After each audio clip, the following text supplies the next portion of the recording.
છે નવા પશુપાલન કરતા હોય ભાઈઓ માટે પણ અને જે પશુપાલન કરી રહ્યા છે એમના માટે. તો આજે આપણે વાત કરવી છે પશુપાલન વિશેની. પશુપાલન એ અગત્યનો વિષય છે. ખેડૂત ખેતી અને પશુપાલન આ એવા બે વ્યવસાય છે કે જે બંને સરળતાથી થઈ શકે છે. તમે ખેતી કરો છો તો પશુપાલન પણ કરી શકો, સાથે ખેતી પણ કરી શકો. અને મિત્રો ફાયદો એવો છે કે પશુપાલન કરો તો તમે ખેતી માટે ખાતર નો ઉપયોગ થાય એટલે ખેતીની આવક પણ વધશે. અને દૂધનો વ્યવસાય કરશો તો દૂધની પણ આવક થશે. એટલે દરેક ખેડૂતને મારું માનો તો પશુપાલન તો અવશ્ય કરવું જોઈએ. અને ખાસ ખેતી કરશો એટલે ખેતીમાંથી ઘાસચારો પશુઓને મળશે. એ પણ એક આપણને આપણી ખેતીમાંથી મળે એટલે એમાં પણ રાહત રહેતી હોય છે. તો આજે આપણે વાત કરવી છે નવા પશુપાલન કરતા હોય ભાઈઓ માટે પણ અને જે પશુપાલન કરી રહ્યા છે એમના માટે પણ. તો મિત્રો આપણે નવું પશુપાલન શરૂ કરવા જઈશું એટલે આપણી પાસે ઝીરો થી શરૂ કરવાનું હોય છે. આપણે એના માટે ખાસ તમારે તબેલાની અથવા તો આજુબાજુમાં જે પશુપાલન કરતા હોય ભાઈની મુલાકાત લઈ અને એમની જોડે માહિતી એકત્ર કરી અને પછી જ તમારે પશુપાલન કરવું જોઈએ. પછી તમે પશુપાલન કરશો તો તમે ફાયદામાં રહેશો. કારણ કે આપણને નવા પશુપાલક ભાઈઓને ખબર નથી હોતી કે પશુપાલન કઈ રીતનું કરવું અને શું કરવું. તો મિત્રો તમારે પશુપાલનની મુલાકાત કરી અને એમની જોડેથી જે તમને મૂંઝવતા પ્રશ્નો હોય એની માહિતી પૂછશો તો ભાઈ તમને માહિતી આપશે જ. અને જે પશુપાલનની ભેંસોનું કરતા હો તો તમે એમને પ્રશ્ન પૂછો કે ભાઈ તમે કઈ રીતનું પશુપાલન કરો છો. અને ખાસ એ પૂછવાનું છે કે ભાઈ કઈ જાતના પશુઓ તમે વધારે પસંદ કરો છો. બની, મુરા કે અત્યારે તો ઘણા પ્રકારની નસલો છે. તમે કઈ નસલ સારી અને કઈ નસલ કેટલામાં ખરીદો છો. ખાસ એ પ્રશ્ન અગત્યનો છે કે કેટલામાં આપણને એ પશુ મળતું હોય છે. પશુની કિંમત એ કોઈ એમઆરપી તો હોતી નથી. પશુની કિંમત કોઈ નક્કી હોતી નથી. જેવો લેવા અને દેવા વાળા ઉપર આધાર રાખતો હોય છે. ખાસ પશુ ખરીદવા માટે આપણને એની કિંમતની પણ ખબર હોવી જરૂરી છે મિત્રો. અને બીજું તો તમે સારી ઓલાદો જો ખરીદશો તો તમે 4 થી 5 પશુપાલનથી શરૂઆત કરશો ને તો પણ તમને સારો એવો ફાયદો રહેશે. જો તમે પશુપાલન કરતા ભાઈઓ કમસે કમ 8 થી 10 જગ્યાએ મુલાકાત કરવી જરૂરી છે. 8-10 જગ્યાએ મુલાકાત કરી બધાના અલગ અલગ અભિપ્રાયો તમને મળશે. એ ના આધારે તમે આગળ વધી શકશો કે હવે આપણે કઈ રીતની શરૂઆત કરવી, 10 થી કરવી, 20 થી કરવી કે 5 થી કરવી. જો મારું માનો તો તમે પહેલે નાનેથી જ શરૂઆત કરશો તો જ સારું રહેશે. અને સારી એવી 5 નસલની ભેંસો તમે પકડશો અને એનામાંથી તમે જાતે પશુ ઉછેર કરશો તો એ તમને વધારે ફાયદો થશે.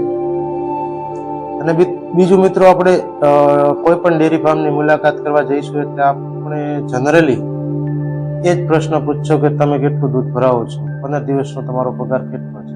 ખરેખર મિત્રો એ વસ્તુ ખોટી છે. કારણ કે 15 દિવસનું દૂધ એ લોકો ચાહે કેટલું પણ ભરાવતા હોય અને પગાર લાખ આવતો હોય કે 1.5 લાખ આવતો હોય, પણ હવે તમે એમને એ પૂછો કે એનો ખર્ચો કેટલો, પશુપાલન કરવા પાછળની મહેનત, તમારી જે મજૂરી છે એ કેટલી થઈ, પશુના ખાણ વિશેનો ખર્ચો. અને મિત્રો જે મોટા પશુપાલન કરતા હોય એમાં તમારે લગભગ અઠવાડિયામાં એકાદ વાર પશુ બીમાર પણ થતું હોય છે. તો એ પણ ખર્ચો બાદ કરી અને જે વધે એ આવકના આધારે જો તમે ચાલશો તો વધારે બેનિફિટ થશે.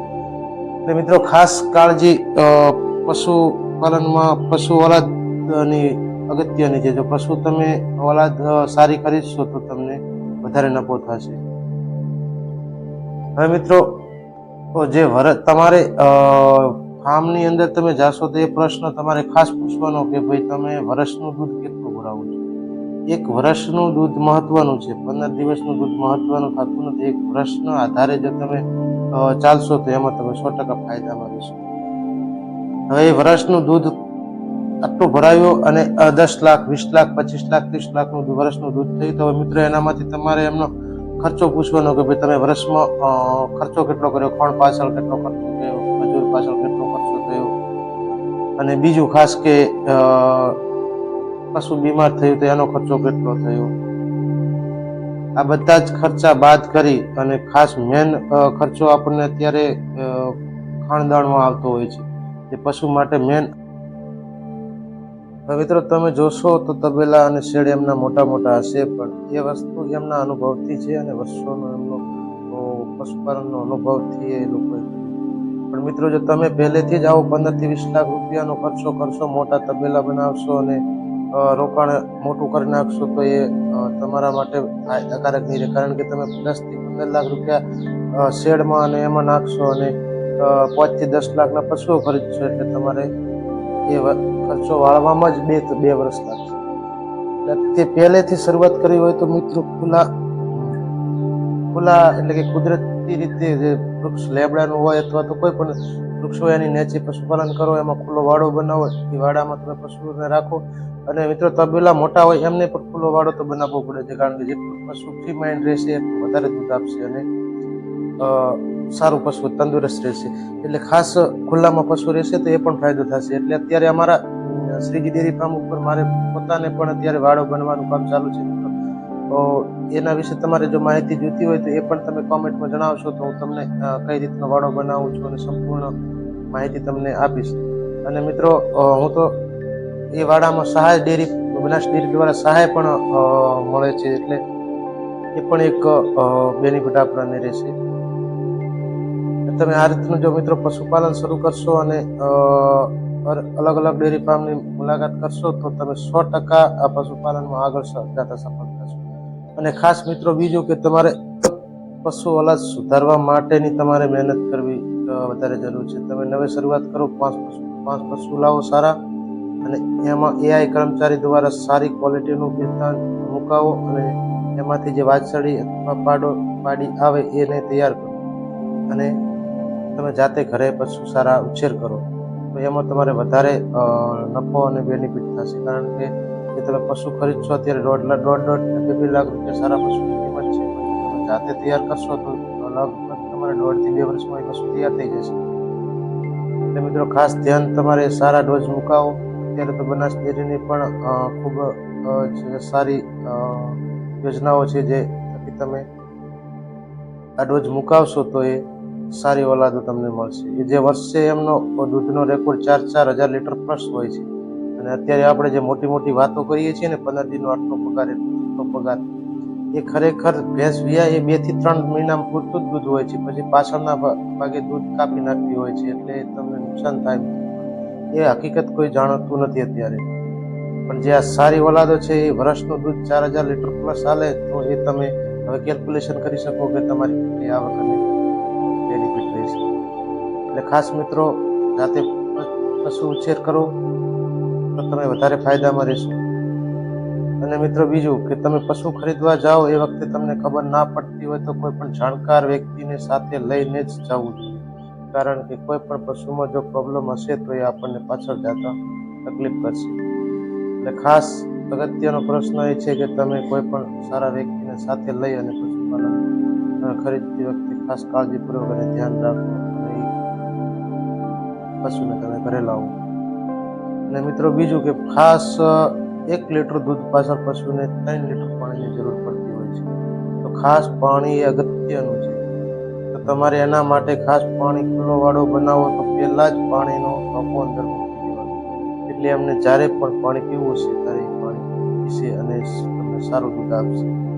બીજું ફીડ એટલે કે ખણ, પશુઓને પાપડી ખણ જે છે એ કઈ રીતનું તમે આલશો એ પણ ખાસ અગત્યનો પ્રશ્ન છે.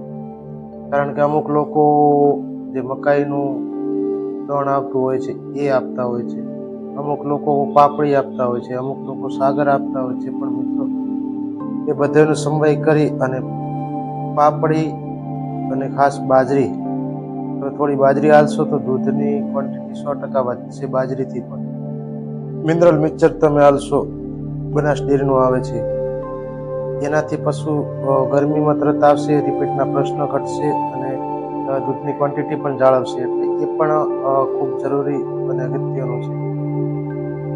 પછી તાજું વિયાયેલું પશુ હોય તો એમને કેલ્શિયમની ઉણપ ના આવે એના માટે કેલ્શિયમ આવે, ગોળ આપવું.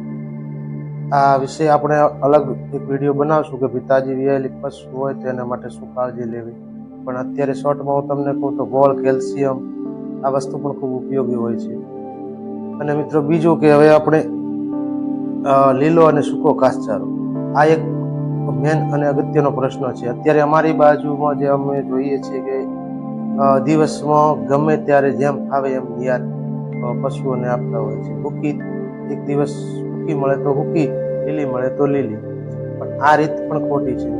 પશુને સવારમાં તમે પહેલા ઉઠી અને દોઈ લો, દોઈ અને તરત નિયાર કરી નાખો. પેલી નિયાર સૂકી કરો અને બીજી લીલી કરો, અથવા સૂકી લીલી બંને મિક્સ કરો. સૂકી લીલી મિક્સ કરો તો પણ ચાલે અને અલગ અલગ કરો તો પણ ચાલે, પણ એ પશુને સૂકી ખાઈ એટલે તરત લીલી આપી દો, અથવા લીલી ખાઈ એટલે સૂકી આપી દો. એટલે એ પશુ ખાય અને પી અને તરત બેસી જાય અને આરામ કરશે અને વાગોળશે. જેટલું પશુ વધારે વાગોળશે એટલું દૂધ વધશે અને પશુ ફ્રી માઇન્ડ રહેશે. અને પછી બીજી છે ખામે તમે 3 વાગે ખામે ટાઈમ જે દોવાનો ટાઈમ થતો હોય એ પહેલા જે સમય પહેલા ખાઈ રહે એ ટાઈમ પ્રમાણે નાખવાની. જો તમે વહેલા પશુ દોતા હો તો 3 વાગે નિયર નાખશો એટલે 4 વાગ્યા સુધી નિયર ખાઈ લેશે અને 4 વાગે દોવાનું ચાલુ કરશો. તો જો 5 વાગે દોતા હશો તો તમે એને 4 વાગે નિયર નાખશો એટલે 5 વાગ્યા સુધી પશુ નિયર ખાઈ રહેશે અને પછી તમે એને દોઈ લેશો, દોઈ અને છોડી દેવાનું. આ રીતનું જો મિત્રો કરશો તો તમે 100% પશુપાલનમાં આગળ આવશો અને સફળ પણ થશો. તો મિત્રો આ હતો અમારો આજનો વિડીયો તમને કેવો લાગ્યો એ કોમેન્ટ કરી અને જણાવજો, અને ખાસ વિડીયોને શેર પણ કરજો જે બીજા પશુપાલન ભાઈ જોડે પહોંચે અને એ પણ માહિતગાર થાય. અને બીજું મિત્રો, તમને કોઈ વસ્તુનો અનુભવ હોય તો કોમેન્ટમાં જણાવજો, તો અમે પણ શીખીશું, અમારી પાસેથી તમે પણ શીખશો. પશુપાલન અને ખેતી વિષય એવો છે કે એકબીજાના સહયોગથી આપણે અવનવી માહિતી શીખી શકતા હોઈએ છીએ. પશુપાલનમાં હું પણ કોઈ 100% શીખેલો નથી અને તમે પણ ના શીખતા. તમારી જે આવડત છે મારા સુધી પહોંચે, મારી આવડત છે તમારા સુધી પહોંચે, એ જ અમારી ચેનલનો મુખ્ય હેતુ છે. તો મિત્રો, ચેનલમાં નવા હો તો ચેનલને સબસ્ક્રાઈબ પણ કરજો, લાઈક, કોમેન્ટ અને શેર પણ કરજો. તો જય માતાજી દોસ્તો, અને ફરી મળીશું આવા નવા જ ટોપિક સાથે. તો આજે આપણે આ વિડીયો અહીંયા પૂરો કરીએ છીએ. જય માતાજી, જય શ્રી કૃષ્ણ.